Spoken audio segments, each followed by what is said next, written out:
Hi, and welcome to Basic Folk, where we have honest conversations with folk musicians. I'm Cindy Howes, and I host this podcast, which happens to be on the Bluegrass Situation Podcast Network.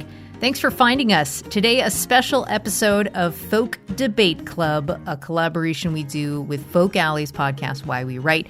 I have this whole intro. You're going to love it. Milk Carton Kids, Lizzie No, Issa Burke, Kim Rule are all included in this really great conversation. Before we get to that, a little business. I encourage you to sign up for Basic Folk's monthly newsletter. You can do that at our website, basicfolk.com. It's the best way to stay in touch with this podcast. Or you can follow us on Facebook or Instagram at Basic Folk Pod. We're a listener-supported podcast, so we rely on $5 a month contributions or $10 a month contributions from people who listen to the podcast and enjoy what we do and want to support it in order to keep the train on the tracks. You can go to our website right now, basicfolk.com, and make a contribution. You can go to the store and give $5 a month and get a hand-knit Basic Folk beanie. Beanie season, it's here, y'all. Again, basicfolk.com, click on the store. I give him a shout out in the episode, but I want to say thanks again to Zachariah Hickman, who recorded Lizzie and Mai's recording at Greedy Beast Studios, his own studio over in Watertown, Massachusetts. It was so great that we were able to do that, like sit in the same space and record together. So thanks, Zach. Okay, let's get to this very intriguing conversation.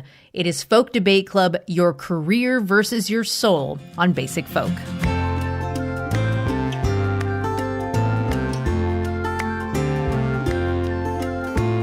Welcome to Folk Debate Club, our occasional crossover series with fellow folk pod Why We Write. Today, to discuss your career versus your soul, we welcome our panel of guests, music journalist and Why We Write host, Kim Rule. Hello, Kim. Hi. Issa Burke, side player for Aoife O'Donovan, as well as her band, Lula Wiles. Hello. Musician and Basic Folk guest host, Lizzie No. Hi, Cindy. Yours truly, Cindy Howes, boss of Basic Folk. And a very warm welcome to Kenneth Pattengale and Joey Ryan of the Milk Carton Kids. Yes. Hello, fellas. A quick correction. Hello. It's Kenneth Pattengale and his sideman, Joey Ryan, of the Milk Carton Thank Kids. you. And I'm learning that Cindy is my boss. That's correct. I sign all We're the all checks. learning today. Before we start, I want to give a very special shout out to Zachariah Hickman, who is recording Lizzie and I's audio today. This is a beautiful recording studio in beautiful Watertown, Massachusetts. Amazing. Thank you, Zach. We all shaved our mustaches in his honor. Okay, I'd like to think that the act of selling out kind of ebbs and flows with the passing of time. So as the earning power of the folk musician changes, so does the allowance of what is perceived as abandoning your principles for the almighty dollar. Am I right? That doesn't mean that it always feels great. Choices musicians have to make to further their careers can be exhausting and detrimental to their art. So today, we're going to kind of talk about it. We're going to talk about how to strike that balance at the intersection of art and commerce in the folk music world, how you make that choice of choosing your career versus your soul. First question I want to ask, we'll throw it over to the Milk Carton Kids. What comes to mind as a folk musician when thinking about this debate of your soul versus your career? Well, this is Joey here. My instinct is to reject the dichotomy and normalize earning a living in folk music. That was the big thing. You're just playing to the crowd, huh, Joey? Well, I've been historically frustrated by certain specific conversations that we've had in our career. My instinct is always to talk about personal stories and experience. So there have been times when people who have been on our team, managers, agents, whatever, have said things like, we don't want to trouble you with these financial discussions. We want you to be able to focus on your art, etc. And everybody I know that's in folk music is the owner of at least one business, being their band, if not completely entrepreneurial and in many other projects related to music or even unrelated to music. And so like, it just always rang false to me that like the crowds that we move in seem to be full of like very financially literate and simultaneously artistic people that are like trying to make a living while also not abandoning their principles. I don't know. It's hard for me to really get into the dichotomy. Also because I think maybe it's true to say that historically the reason it's hard for an artist, it can be hard for an artist to make a living in the music industry is because the exploitation of the artist in the music industry is sort of like definitional to the industry, where, we're going to make, like Gillian said, we're going to do it anyway, even if it doesn't pay. So they know, everybody knows that we can't help it. And so whether we make money from it or not, maybe doesn't really affect what we do a lot of the time. See, now I agree with you entirely, but it's packed into a different container, which if we take all of those facts as a given, which I do, I think the only proper summation is that we're all amateurs and none of us are professional. Oh, I like that too. Yeah, we've talked about this. I love that. Amateur, like in the true like Latin sense, for the love of it. Amat. Yeah, I was just going to say the same thing. Like when I got started, I was like, it's a really illogical venture to get a college degree and then start a career as a singer-songwriter. Like if you went to your H&R Block advisor or whatever, they would say, don't do that. And you can only do it if you accept the logic that like you will never really have a real job, which is tough, and you're going to struggle a lot, but it also means you can never get fired. Like, I think people can control what they pay you for. So if you're not getting paid very much, you're deciding which gigs to take. It means like you have more control. So I think as indie artists, that's a great strength because like your career is your soul. Whoa. Okay, thanks for participating in the debate today. Seems like we've wrapped things up. Yeah. Nailed it. I also wanted to share a story of like the beginnings of my own music career, which is like probably like I would say fits into the box completely of like the ultimate selling out thing to do. And while I was doing it, it never felt that way. And even looking back on it, I probably attribute my ability to even have a music career to this phase of my life, which was when I was in my early 20s. I got connected with a commercial music house that was like doing music for commercials. And they also wanted to be like a record label, and it was a bunch of people who were also musicians, so they had recording studios, and there was a bunch of other stuff going on there, but the way they made their money was by writing music for commercials. The reason that I didn't quit music while I was completely unsuccessful as a singer-songwriter for 12 years, trying to do it, starting to do it, was because instead of having to get a quote unquote real job to support myself that took up all of my time, or working a job where I had to work nights or whatever, I was doing that, which was very little work. And every now and again, I would make enough money to like last me the next few months by winning a job of writing music for a commercial. And I didn't realize, but I was also sort of learning how to record myself. I was learning what I liked and didn't like about my voice. Now, I could have been doing that, I suppose, with just my own songs, but having like multiple prompts a week where you like have to do a little 30 or 60 second thing ended up being the way that I kind of learned what I liked and what I didn't like about recording my voice and my guitar and stuff like that.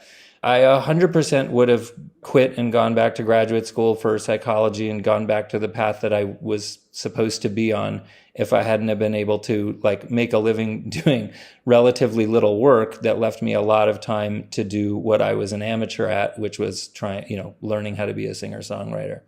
Yeah, that's how I feel about the last 12 years of the Milk Carton Kids. Like, I sold a house a year ago, and if I didn't do that, I don't know what I would have been paying for this year with. Yeah. And we worked a lot, eh? Oh, yes. Oh, this leads me to another question that I wanted to ask. what are some career-oriented tasks that you were forced into doing, but then later became soul enriching? Like, I think the commercial music thing is a great example.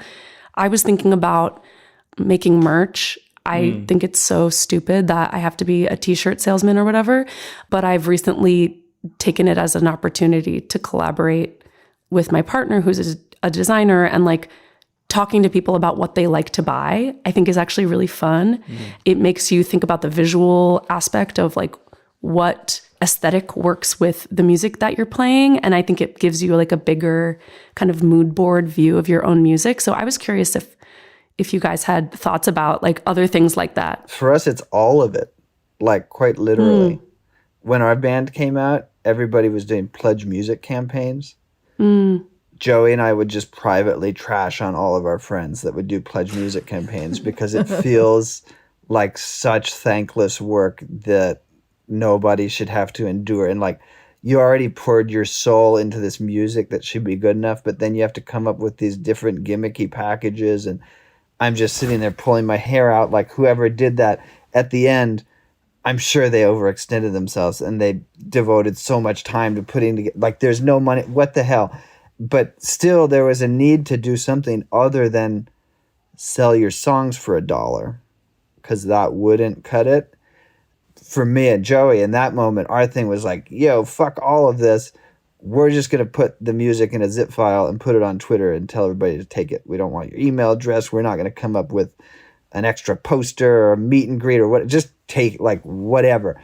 And that's the thing. And even 12 years later, like, we're about to go out on tour. And do you know what we're going to do starting next week? At the Milk Carton Kids shows, merchandise is free. We're just bringing our merch, and whoever comes to the show, they can just take what they want out the door. And that's because I looked at what we made in merch for the last 2 years, and it's driving me crazy. The amount of like bloat in our operation and the amount of money we spend doing this and this. And the only way that Joey and I could feel like we could right that ship or have it resonate with what we think this whole exchange with our audience is like, we're just going to bring more merch and give it away for free. And we're also going to make sure that anybody who wants to like donate some money because they know how much it costs or whatever, like, you can send us some money, cool. But if it's a giant disaster and we're just giving away our records to our audience, cool. They bought a ticket, they're there, they're taking part in the show, like, we're going to figure it out. But so for me, like, every single part of that is an opportunity to exercise your creativity and have it work for you. I think literally every single inflection point of a music career has that ability.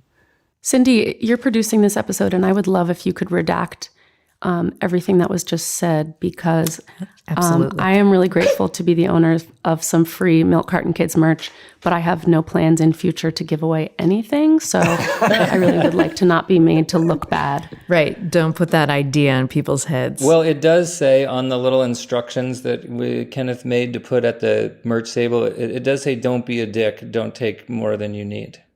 And who needs Milk Carton Kids merch, really? Yes. That's right. Fair point. Now you're saying what we've all been thinking for the last 12 years. I mean, it's true. Like Lizzie said, like, why are we t-shirt salesmen? Why, What indeed? a nightmare, eh? What a nightmare. We're not anymore. Now we're not. Now we're t-shirt giveawaysmen. I actually feel like the solution is like an OnlyFans style, like, you can talk to me face to face for 30 minutes. That's what you can pay for. That's called teaching lessons. Oh, teaching lessons. I don't like to like give out like skills or anything, but like, we can chat.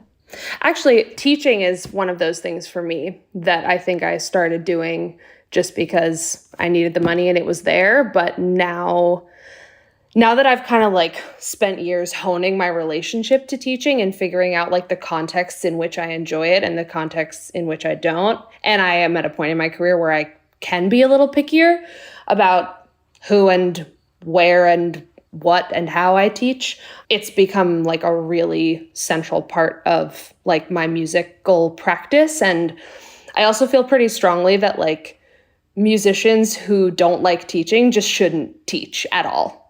I think there are people who who do it just for the cash and like their heart's not in it. And passing on the skills that we've learned to make music, I think is like a sacred thing.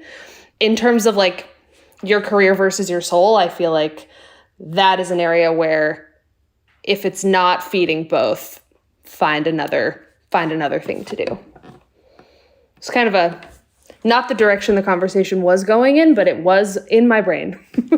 That's a really good point that you just made, which is like my instinct is that there's a lot of ways to make money in music, actually. Mm-hmm. You know, as broken and sort of toxic as the certain areas of the financial ecosystem of the music industry are and have always been, there's a lot of ways to make money in soul fulfilling ways. And I think what you're saying is you found a way that that's totally soul fulfilling, also financially viable. And I think maybe that's the holy grail that we're all after. And it takes a little bit of flexibility and openness to realize like, oh, you don't have to do the main lanes that everybody is in. And, you know, just because it's working for somebody else, maybe it's not working for you, but hopefully there's enough things out there that are like of value to other people that you can be fulfilled and make a living from it. Yeah, 100%. To me, the thing that Isa's comment reminds me of is like a North Star that I think Joey and I always followed and then we lost sight of and we've been reminded of. And it's sort of plainly there in the DNA of music and its essence and what it's all about, which is that at any point when you're scratching your head, the only thing you have to be reminded of is that the thing about music that's ever giving is the community that it builds. And, you know, engaging in a creative process is obviously an important tool of self-expression, but music, literally every blush of it makes no sense unless it's forming community and it's forming connections. And that's the kind of thing that I guess for the young people, you're going to learn as you get older. For the old people, you could slap us around and tell us we always should have known.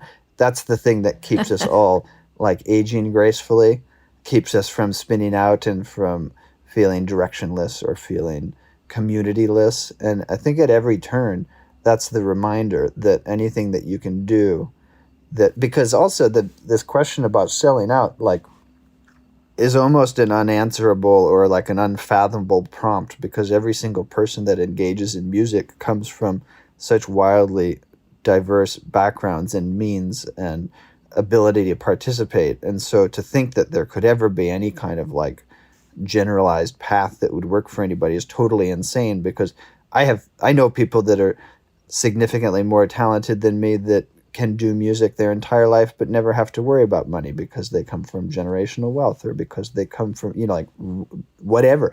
And I also know people that have no business making music because they suck and they come from the same place and they go and have what from the outside looks like a way better career than me even, and I'm resentful of it. Whatever. The point is, this entire experiment has to do with building connections and making connections and forming community. And I think you can remove the financial component entirely from it, because in the end, for everybody individually, that's just going to be a life factor that has to be contended with. But I think it's kind of irrelevant to the thing that music gives us. Damn. Yeah. I have a question too, but I wanted to say first, coming back to the idea of community, that is a big reason a lot of us are in this side of the music industry. The folk world is all about community and connection in a way that, all art is about connection, but the folk world is a very specific kind of connection, very specific kind of community. And I think that's as true for us as music journalists and radio people as it is for the artists and everybody else that are sort of working on the performing side.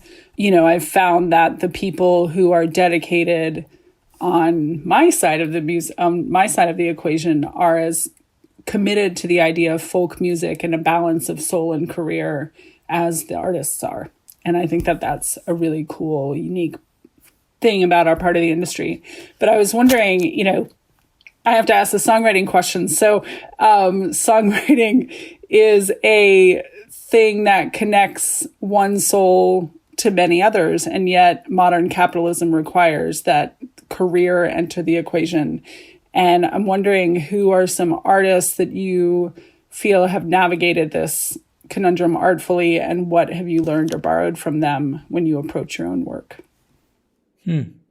I find it hard to answer that because, like, in our world, in our community, I feel like basically everybody is doing it, is navigating it well. I don't know a lot of people that are writing songs that like aren't meaningful to them or aren't sort of soul fulfilling and isn't for the purpose of seeking connection with the community of people that, you know, like this kind of music.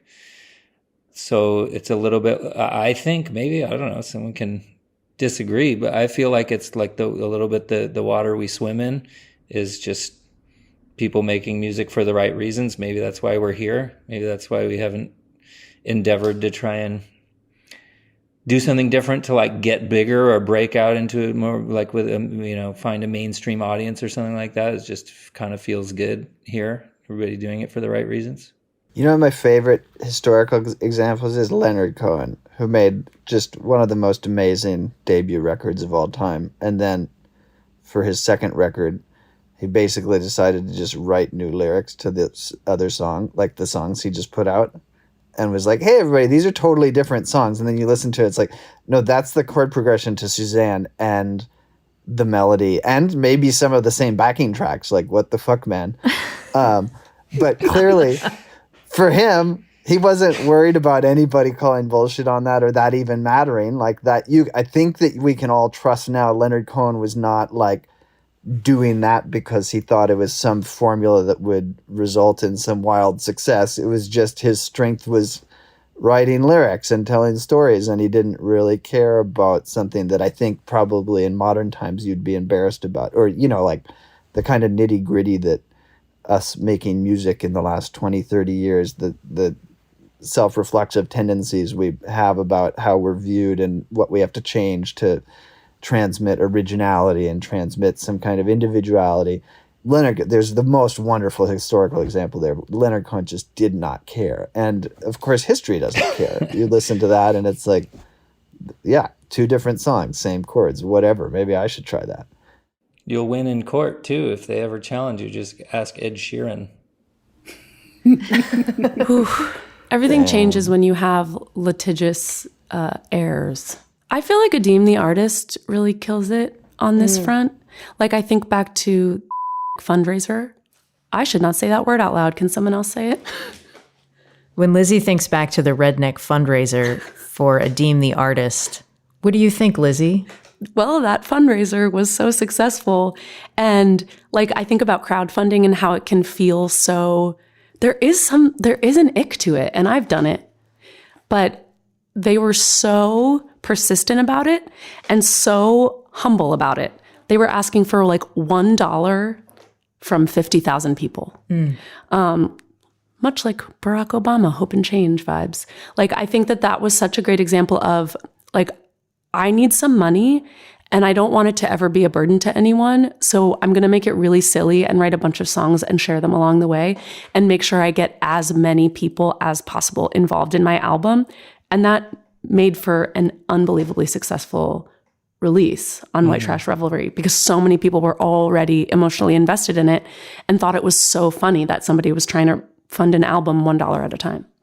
Do you think that translates though? Like, do you think now that they've done that, other people can pick it up and do the same thing? Or It kind of seems like lightning in a bottle. Yeah, no, you have to be real funny because Adeem can talk to anyone, like convince anyone to be like, hey, you should donate to my little fundraiser. Ba-da-ba-da-ba-ba. It has to come from a real place and like a true instinct toward the community that you're trying to foster or the project that you're trying to accomplish. Like, I think we accomplished it once when we gave our albums away for free in the very beginning. We accomplished a similar thing just from personal experience when we did a tour that was called the Milk Carton Kids in very small rooms for very low ticket prices, which like actually wasn't that cheap, and the rooms sometimes weren't that small, and it sold out immediately at a time that we were not selling out shows immediately, because it just felt like it was cheaper, but it was like $15 shows. It wasn't like $3 shows or something, but we had gotten into this thing of playing. We'd been playing theaters for a while, and the tickets were getting to be like $40, $45. And we were like, who can come to shows for $45 all the time? Like, we need to be playing for $15. It did really well, and it can, but I think we've tried other things, or it doesn't mean that like 4 months later we could have done the same thing and it would have succeeded again. There is an element of like, it's kind of project based, and it kind of has to feel true, I think. The other thing I keep thinking about is, I think the time that the Milk Carton Kids sold out the most, and I think maybe it's important to say, Kenneth, you can say if you think this is true, but like, when I think back on it, we were like really burnt out on, I think we both were on touring essentially in like 2018, 2019. And I think it was essentially selling out to be going on tour for those 2 years of our career, even though that is like sort of accepted as one of the artistically valid things that an artist would ever do. I think when I look back, we were basically just doing it because that was the way that we made money. And I think if we had other ways that we made money, we would have done other things, because we weren't liking it. We had lost our sense of connection to the real reasons we were doing it, to the community of people that was coming out to the shows. Like, we just weren't in touch with that. And the pandemic helped recenter and reframe all of that. And we're like totally in love with it again. But for a while, it felt like a job. And now that we're in this discussion, I realize that's what selling out feels like. And it doesn't have to be that you go try and be a Nashville country songwriter if that's not what you want to do, because that's where the money is. Like, sometimes the money is where it's supposed to be, and you still aren't feeling it in your soul. Yeah. Mm.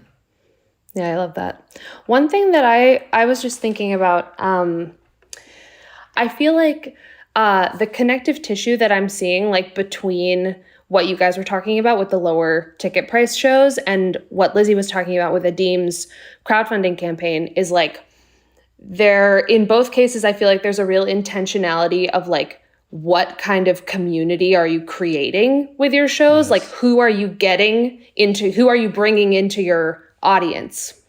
Yes. And you guys didn't want your audience to only be like middle-aged rich people. And Adim also wanted a similar thing, I think, of like getting a bigger tent of people. And I think that's a real key piece of this, your career versus your soul thing, is like thinking about it not only as like me, the artist, like shut up in my attic thinking about my silly little songs, but also about like a live show is a profound community space. And so like, what am I going to do with that opportunity to create that kind of gathering? Totally. That's really fascinating. And I think about it sometimes because it's strange to say, but there's now money to be made in being a person of a marginalized identity in Americana. And so like, I feel like often I'm like, am I going to do the Black History Month playlist? Would that be selling out? Yes, because it's not for me and people who look like me. It's for white people to like pat themselves on the back. And then there are opportunities that are genuine and like, so like, like the Fort Worth African American Music Festival. Like, from the outside, it might look like, oh, those are both opportunities to like educate and share your art. But like, one feels like it's for us and another feels like it's pandering. And like, you have to use your own intuition to know who you're doing the thing for. Because I find it really uncomfortable to share any part of my personal life, like publicly, but that's what we do as artists. And we choose the ways that like we're going to share of ourselves because we think it's going to a higher purpose, right? And so if you continue letting people take pieces of you and you're not in control of it and it's not intentional and it's just to like get another opportunity or some money, that's when it starts to feel like selling out. Unfortunately, it can be hard to tell, but I think those are the waters that we're swimming in right now. That's a really interesting perspective to hear, Lizzie. And the part that I feel like complicates it further or makes that possibly like a really untenable situation for people is like some of us are going to have to sell out and some of us aren't. I mean, whether or not it's our music, like some of us have to get jobs, some of us don't. Some of us have many children that have to be paid for. Some have expensive other habits they opted in for, you know, whatever. It all comes down to like, at a certain point, there's this whole adult Venn diagram of like how much your life costs and how you're going to pay for it. And if you got lucky or if you got unlucky, or, you know, what are all these things?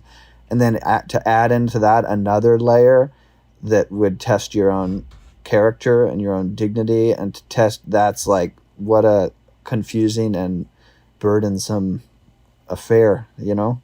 Hot damn. Yeah. Shit sucks. I think we're talking about integrity. And that's something I'd like to hear from you all about, you know, what does it mean to maintain your integrity in this folk world that we're in as musicians? Well, the good thing is Joey and I don't have any integrity, and we never did. So it's not. God. Stop it. It's not too big of a consideration. No, I'll tell you, like, sorry if this isn't a direct answer, but it reminds me of the thing that I keep thinking about over the last 8 minutes of this conversation, which is the music industry from the beginning of its formality has done a really convincing job of telling artists that they're supported by the financial infrastructure of the business, when they're actually not. All of the audiences that we create out of nothing. All of the money that we use to make our music is, like, up until a few years ago when license deals became more prevalent, up until then it was literally money that other people gave you, that they were taking a risk on you if it failed, but if it was successful, every single one of those dollars and every single one of those cents is yours. You're paying for it. And it's such a crazy shell game and such a crazy usurious exploitative transaction that all of our barometers are completely fucked and are completely off. And when you talk about Adeem the artist and their engagement with their community and the way they tried to raise funds or successfully raised funds, what a wonderful way of flipping that on its head, because it's opting out of this thing where I need $10,000 to make a record and get people paid. I'm going to go literally sell my soul to some bozo that, yes, they're taking a financial risk, but if it pans out in any way, shape, or form, they were just using you to see a profit margin. I keep being reminded of that, and like a question about dignity and integrity. I think, to me, the next phase of participating in the music business in an enlightened way, or in a way that where you exercise personal autonomy and agency, is one where people, the participants, the musicians, really see that for what it is and try to get creative in finding a way to actually get rid of those people that are here to use us. That we live in a world more and more where they're not necessary. It's why many of the people in the music industry are willing to work license deals with you now, and they, you know, have to come up with a salary that they ascribe to their hourly worth and hourly time, and you can opt in. We've taken part in different in all of the experiments and seen different results of how it motivates people to work for you and what networks you have access to, etc. But I do think that if there's any upside to this crazy connectivity and instant globalized community, it's that there's one small escape hatch where maybe we can escape the oppression of the sort of financial system that has run the music industry for as long as it's been conceived. I feel like that's the Great Awakening. Like, if you work at a bank, they can tell you what to wear, but like none of us in the music industry, even people that are successful folk artists and even like major artists, nobody is getting fairly compensated. So you should really do things, like, you have every reason to do things on your own terms and to like be fully yourself, which is very freeing, even though it means often you're going to kind of be on your own and depending on like a more scrappy community to fund your work.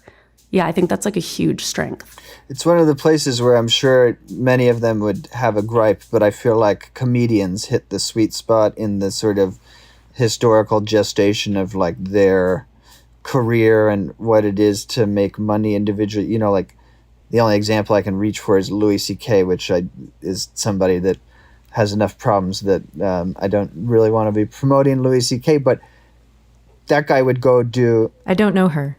That would go do... Fantastic. They would do stadium concerts and film it themselves the way that we would like film a club show and put it on Vimeo to sell for $10. And like, what a wonderful business model to interact with an audience that you fostered and created. And like, we live in a world where that can happen, and there's mainstream examples of it happening. How wonderful would that be in the music business if you could do that and not feel like you were missing the mark on opportunity or missing the mark on being able to connect with, you know, an audience that you fostered. I love that. Regarding Louis C.K., like sometimes people do bad things and also good things. Well, but one thing that I just started thinking about, like, I feel like the concept of selling out has been kind of weaving in and out of this whole conversation. It feels almost hack to say this out loud, but like, I think we all agree that like the conversation about selling out was a very specific thing like a few decades ago when it was a lot more possible to make money off recorded music. And that the window of time when musicians could make a lot of money off recorded music was like, it was like 40 years maybe. And now we're on the other side of that. And I think the conversation about selling out has become really different because it's so much harder to make a living. So we're all kind of like, you know, get your cash where you can. But I think we're now kind of moving like it's like the galaxy brain meme, like we're ascending one level even above that and thinking about what are some ways that we can get the cash that we need without having to completely just like do things that we hate. Could I complicate that thought for Issa though for a second? Which Please. Goes back a little earlier again to my insistence that such a big equation to this is like where people are coming to the industry from and their mobility. Because, for example, Joey and I still make a lot of money every year off of our recorded music. I won't say numbers, but we make tens of thousands, maybe six figures from Spotify every year. Because we exist in a part of the music business where that still pays out in that way. It would have been different if it was 10 years ago or 14 years ago and we were making $1 a song and people were, I think Joey and I still would have made even more money then. Obviously, we would have if we were in the 90s and we were on a major label and the career looked the same. But I agree with you, but also that's not all musicians. The people that make a lot more money above us, they make a killing off of streaming. That's not an issue. The issue is in a part of an industry where I would argue that there would always be a hard look. That would be the same people selling CDs out of their trunk at smaller gigs, and like, how do the finances add up for you and for who you are and where you come from? And all of that to say, also, I know that for many of the albums I've produced, many of my colleagues who make a full-time living making music, yes, they make like $0 off of streaming every year, which is a problem. But it's not like, that's not a picture of the whole industry. When you say it, I'm like, oh, that's not me. Yeah. I make a lot of money. That's really good to point out, because like most people don't want to admit when they are like not suffering the way that a lot of other people are suffering.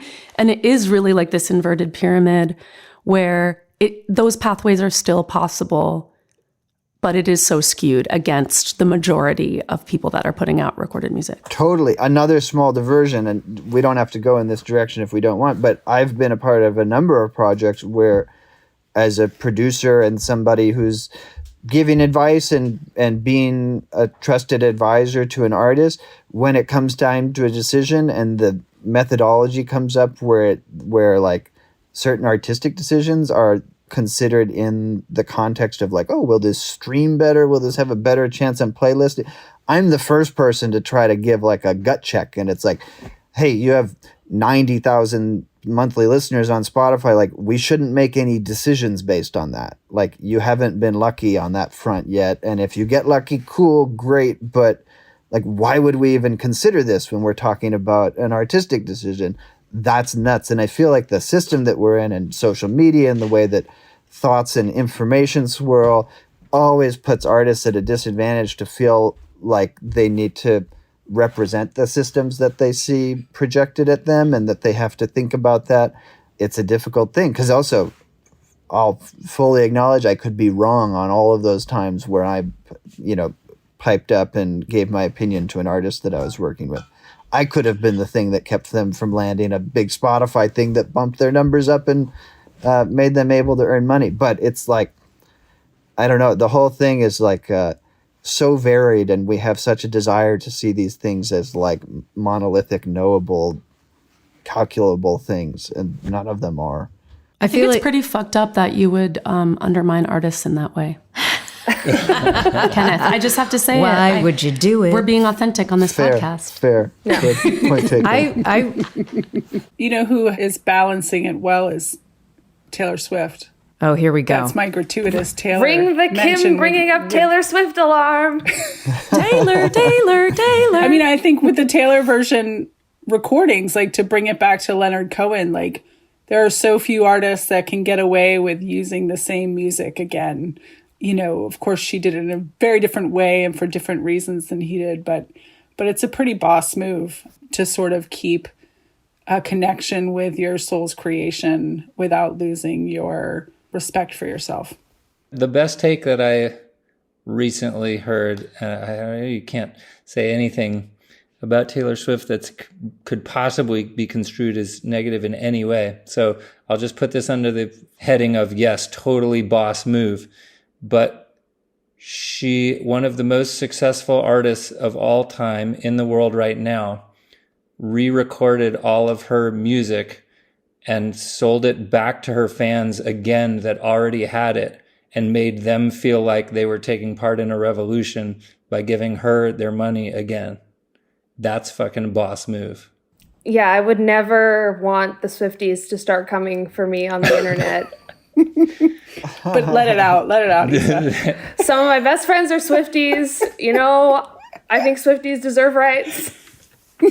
Swiftie rights are human rights. Any day now they'll get the vote. Yeah. And I think also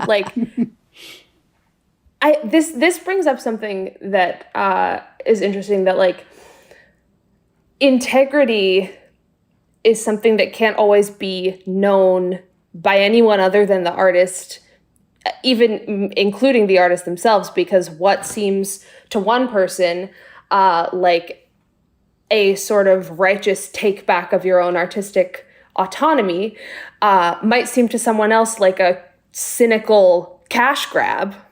And none of us can know what is in Taylor Swift's soul. For the record, I think it was the former. I think it was a righteous take back. Yeah. I do. Yeah, I mean, I'm not saying anyone's saying anything. Yeah. I'll stake out cynical cash grab territory. Yeah, nice. I'm not afraid to say it. I'd say I'm somewhere in between. But this also, I want to circle back on the Spotify conversation because A, I remembered what I was going to say, and B, I wanted to respond to what Kenneth said, which I think it is true. I sort of fell into the trap of talking about Spotify as if it is this one thing. One thing that I see a lot of people do when talking about Spotify is try to compare it like one-to-one with CD sales, which is nonsense. When you talk about we made this much money off of this many listens, we would have made 50 times that much on the same number of CD sales. And it's like, they wouldn't buy your CD every time. 75% of the people who listen to you on Spotify wouldn't buy your CD because they just heard you on the Pulse of Americana playlist that they put on without knowing the names of any of the artists they're listening to. They also wouldn't buy your CD because they're robots. They might not be real people that exist. They're computer programs that are there. No, all of my listeners are real, Kenneth. Oh, I'm sorry, Leslie. Yeah. I just every single one. I forgot. And they're all really nice. And then the other thing I wanted to say is that with Spotify, a lot of artists have moments. I've had moments where just having my music on Spotify at all feels like selling out, because it feels like, even the financial considerations aside, it feels like the way that Spotify works, it like privileges songs over albums. It privileges like music that is easier to listen to or to like have on in the background at a coffee shop. Like that's the music that's going to make more money on streaming. That's not the direction that I want music in general. I think music in general suffers when that's what is privileged. And yet, because there is so little ability for like, you know, not to get all like Jacobin, but like there's so little potential for like collective power among musicians. We don't have a real union. And so it's like you have to put your music on Spotify because you have to have a career. Except Joanna Newsom, God bless. You mean you don't want to enter your most deeply personal work in a global prom court election? Just for validation? You don't want to... That's unreasonable to ask? I sing about my ex-boyfriends better than the rest of these gals. No. Yeah, it's tough. It's tough. Ooh, now the Swifties are really going to come for you. That's why I'm a side guy now. I want to bring it back to something that Kenneth was saying a minute ago, which I don't remember what it was at this point. But I was wondering how the need to make a living impacts the creative process. Oh, when you were talking about producing people's records and you would say, this isn't going to land, or, you know, why go this direction? At what point in the process of writing a song do you concern yourself with how it'll land versus what your soul needs to create? Is it in the writing process, recording, promoting? Like, at what point are you like, this is something that's really going to bring in the bucks? Personally, I always felt very lucky in the same way that I always felt very lucky in my life that when I would go to sleep at night, I didn't worry about what my purpose was on earth, or I didn't search for what I was supposed to do. I always, as long as I've been alive, I've literally rest assured knowing what I want to do, even at times when it was really hard to do. And in that same vein, the thing that feels true to me musically is a very instinctive, internal, personal thing that I have always had and has never felt, I think, related to external expectations. It's always been something, if it sounds true or not. And if I was going to dig a little bit deeper into that, it plays into my other theory, which is very basic sort of crack psychology. But I do think that all of us making music and writing songs are just trying to write the things we loved as children and the things that we heard as children. That's not a very hard question for me personally to answer, Kim, because all of that was sort of gifted to me without really ever having to contend with it or think about it. Yeah, I would say the same. Maybe it's, again, back to this question of like this community that we're in, this little corner of the music business or that we're in. I don't feel there's a particularly outsized reward for like trying to write something you think other people will like. I think we've always had an instinct to just kind of, at least on the songwriting front, it's been very easy to just do what we want to do and then see what happens when you put it out, which I think, so you don't run the risk of selling out there. Quick anecdote so that we can provide some, I'm sure, expected Milk Carton Kids antagonism, which is that Joey insisted on a double chorus in Michigan, whereas I think that was the most bullshit sellout move from the beginning of our band. Oh yeah, a craven cash grab. So this is good. This is a good maybe way to bring it back full circle on like what the actual definition of selling out is, right? I mean, sometimes selling out is going on a tour that nobody would ever think is selling out because that's what you're supposed to be doing.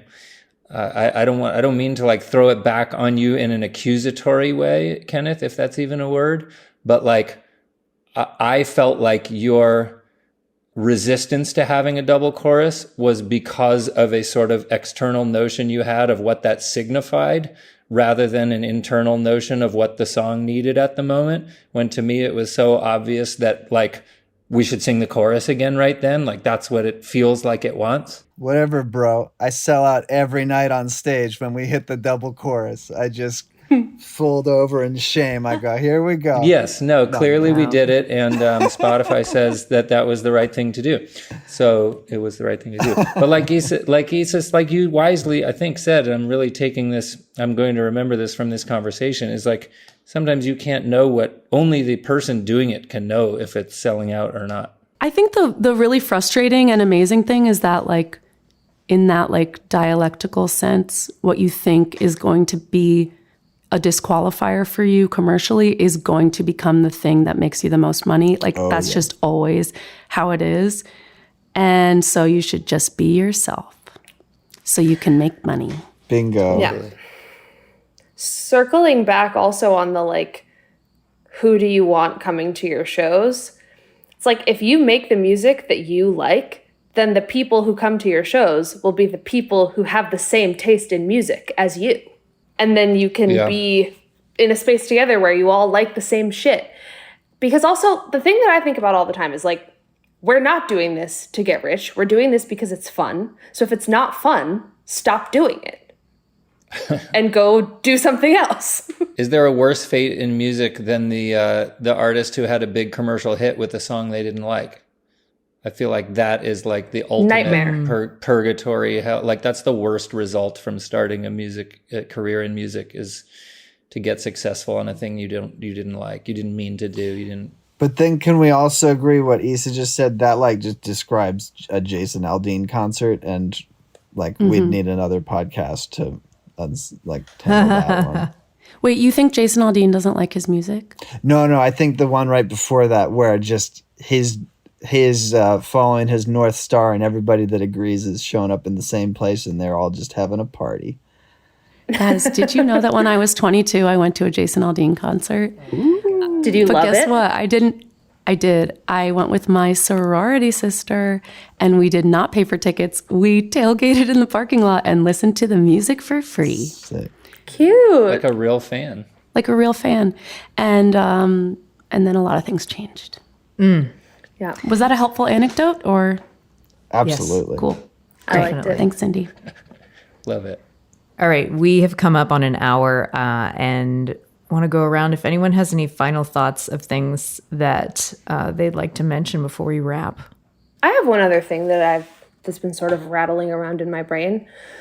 One thing that has really helped me in the last few years kind of navigate my career and my soul situation is, for many years, like the first significant chunk of my adult life, my main thing was a band called Lula Wiles, and we were, all in for a long time, and then we got burnt out and we started to want different things, and we had to keep touring after we were burnt out and wanting different things, and we all grew to hate ourselves and each other and our music and music in general.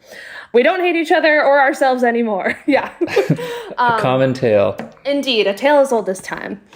What I've been focusing on the last couple of years is being a side musician. And for me, that is kind of, if I'm being a side musician to people whose music I like, which I'm lucky enough to mostly get to do, that is the zone where my career and my soul are like in alignment right now. That could change in the future. I could decide that I want to play my own songs again. And I'm very open to that possibility. I'm working towards that happening. But for right now, it's like, I don't need to be the person who wrote the songs.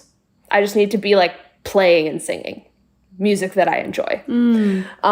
And, you can make a lot more money playing other people's songs than you can playing your own songs a lot of the time.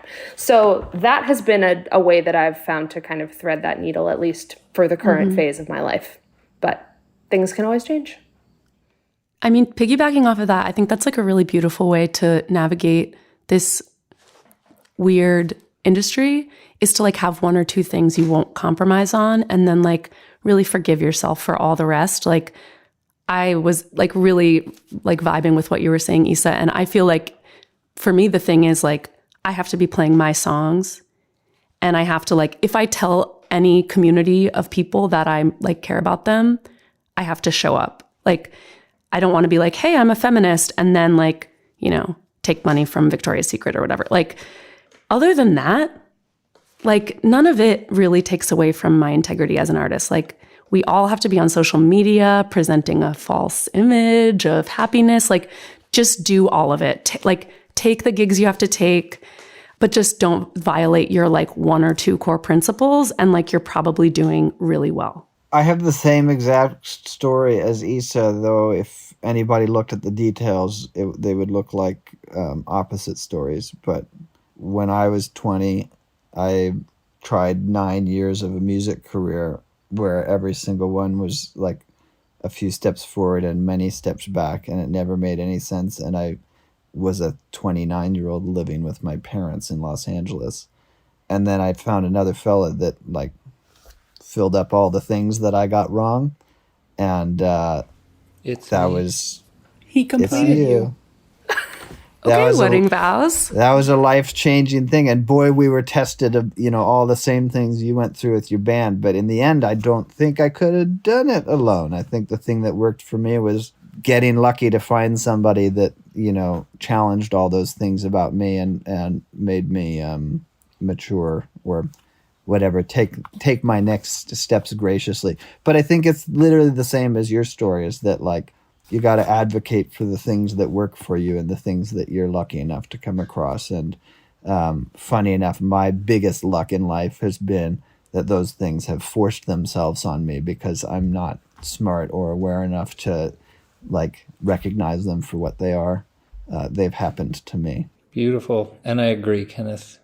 The thing that's been helping me lately is to focus on the fact that the main lanes of the music industry with like metrics that you can look at to judge your own success are not built for bands like us, which is, even though we do we do better on streaming than we should. We do good on playlists. And so like the ways that Spotify is unfair we've been on somewhat of the winning end of that compared to the rest of our career. But it's still like totally small fish in a gigantic pond for what Spotify is trying to do. Likewise, like concert tickets at like established venues, which is kind of like the main thing of our business. I think like the whole concert and especially ticketing industry, we have to remember, is not set up for concerts where 50 or 100 or 500 or even 1,000 people are coming. All the companies that we have to work with are set up to do arena shows and stadium shows, and that's where their financial models are, and they don't care, and they're not geared toward like being financially functional or viable for bands even at our level. And I'm grateful for every bit of success we've had. So remembering that we live in we work in an industry which is tailored toward like mega success.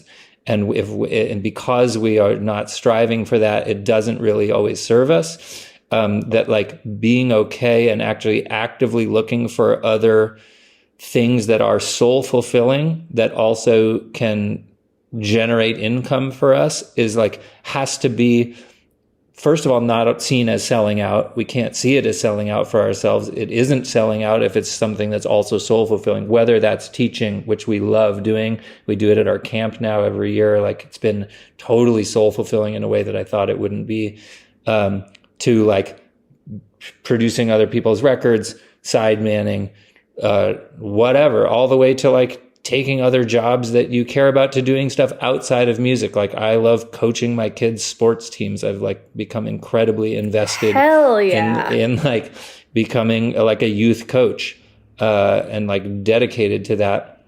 And so, just realizing that we're participating in an industry which is not really geared toward us. And so